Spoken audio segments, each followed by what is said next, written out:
और बुलेटिन के आगाज़ में सबसे पहले आपको बताएं कि पंजाब असम्बली में स्पीकर के इंतखाब के लिए वोटिंग जारी है। पाकिस्तान तहरीक इंसाफ के उम्मीदवार सब्तैन खान और मुस्लिम नून के उम्मीदवार सैफ अल मलूक खोखर के दरमियान इस वक्त मुकाबला है। स्पीकर का इंतखाब खुफिया राय शुमारी के जरिए किया जा रहा है। PTI और मुस्लिम लीग काफ वज़ीर आला के बाद स्पीकर पंजाब असम्बली के इंतखाब के लिए सरगर्म है। पंजाब असम्बली में तहरीक इंसाफ के मेंबरान की तादाद 178 है। काफ लीग के 10 मेंबरान के साथ सब्तैन खान को मुमकिना तौर पर 188 अरकान असम्बली की हिमायत हासिल है, जबकि स्पीकर मुंतखब होने के लिए 186 अरकान की हिमायत दरकार है। मुस्लिम नून के MPA फैसल न्याजी और जलील अहमद शरकपुरी मुस्ताफ़ी, जबकि MPA काशिफ चौधरी नाअहल हो चुके हैं। यूँ मुस्लिम नून, पीपल्स पार्टी और दीगर इत्तहादियों के कुल मेंबरान की तादाद 178 रह गई है।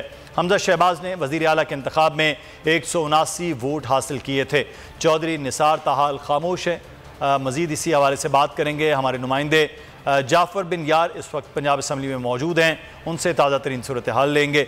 जाफ़र, कितने वोट अब तक जो है वो पोल हो चुके हैं?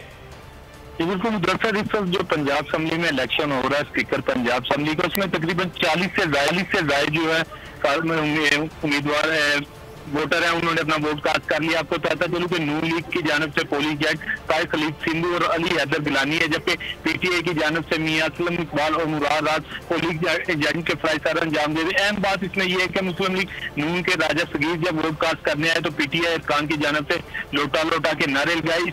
तरह ये अमल जारी है और कहा जा रहा है कि बड़ी जल्दी ये अमल मुकम्मल कर लिया जाएगा।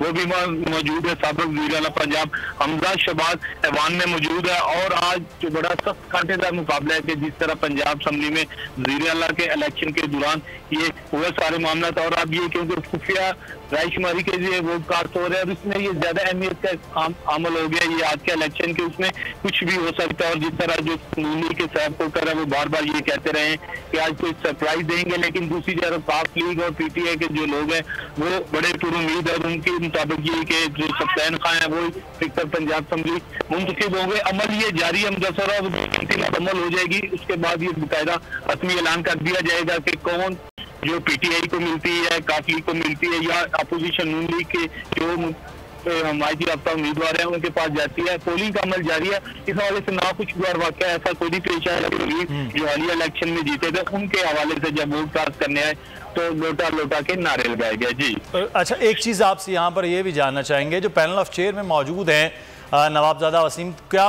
वो भी वोट पोल करेंगे नहीं करेंगे, इसके बारे में बताइएगा।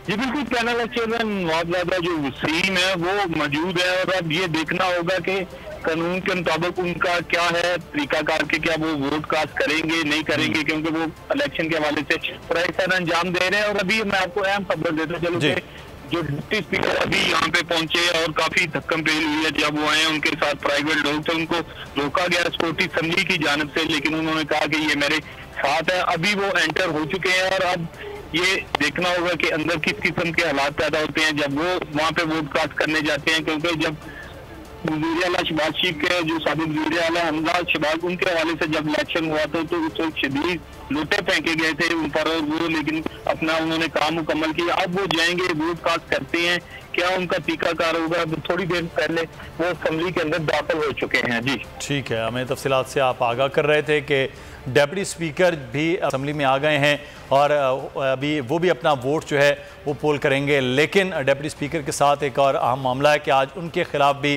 तहरीक अदम एतमाद जो है वो पेश होनी है। इस वक्त वोटिंग का अमल जारी व सारी है पंजाब असम्बली में, जहाँ पर बताया जा रहा है कि 40 से ज़ायद जो वोट हैं वो पोल हो चुके हैं। दो साइड पे जो पोलिंग बूथ है वो बनाए गए हैं स्पीकर की चेयर के, और पोलिंग एजेंट्स पाकिस्तान मुस्लिम नून और पाकिस्तान तहरीक इंसाफ की जमातों की जानिब से वो भी मुकर्रर हैं।